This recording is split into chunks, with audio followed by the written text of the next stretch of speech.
Hey everyone, what you're about to see in this video is absolutely stunning, unbelievable, and mind-blowing. Today, I'll show you an incredible chess game played by the magician himself, Mikhail Tal. If you love chess, sit back, relax, and make sure to watch the full video. I'm sure you're going to enjoy it. In this game, Mikhail Tal is playing with the white pieces, while Alexander Koblenz, who is actually Tal's trainer, is playing with the black pieces. This was a training game, and Tal started with pawn to e4. Black responded with c5, entering the Sicilian defense. Then came knight to f3, pawn to d6, and pawn to d4. Black captured on d4, white's knight recaptured, then knight to f6, knight to c3, and pawn to a6. We have now reached the Sicilian Najdorf, a very common and strong opening. Here, Tal played bishop to g5. Koblenz responded with pawn to e6, after which Tal played pawn to f4. Black continued with bishop to e7, then queen to f3, and queen to c7.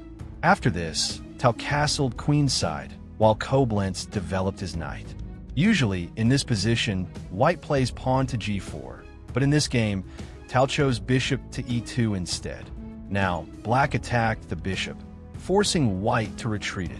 Then Koblenz pushed b5, opening up the diagonal.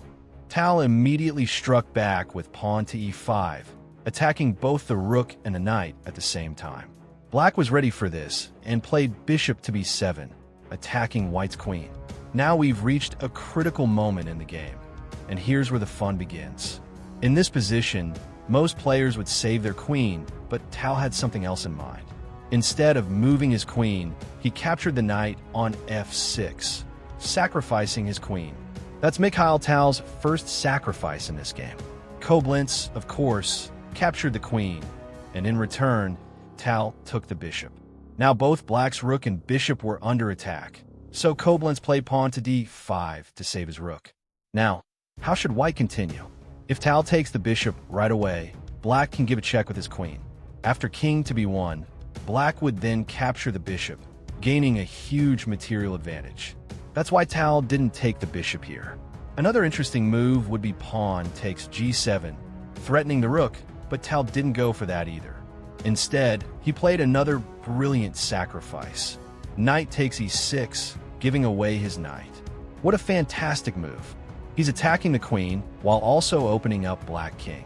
Black had no choice but to capture the knight. But this allowed Tal to open up black's king position. Tal immediately played bishop to h5 check. Black decided to free up g7 as an escape square for his king. But then Tal played bishop takes pawn with check, and king to f8 followed. Then came pawn takes e7 check. Black's king moved to g7, attacking the bishop, and Tal calmly played bishop to g3. Now, black can't take this bishop, because if he does, Tal can simply play pawn to f5 check, attacking the king and winning black's queen with a discovered attack. Going back, after bishop to g3, a smart move for black would have been to move the queen away from this dangerous diagonal. But instead, Koblenz played knight to f6, attacking white's pawn. Tal continued with rook to e1, putting more pressure on e6. Black pushed pawn to b4, attacking white's knight. And guess what? Tal completely ignored it. Instead of saving his knight, he went for rook takes e6, his third sacrifice in this game. Black accepted the sacrifice and captured the knight. Then Tal pushed pawn to f5, delivering another discovered attack on the queen. Black moved his queen to b7, threatening checkmate in one move. To stop this, Tal played pawn to b3, blocking the checkmate threat.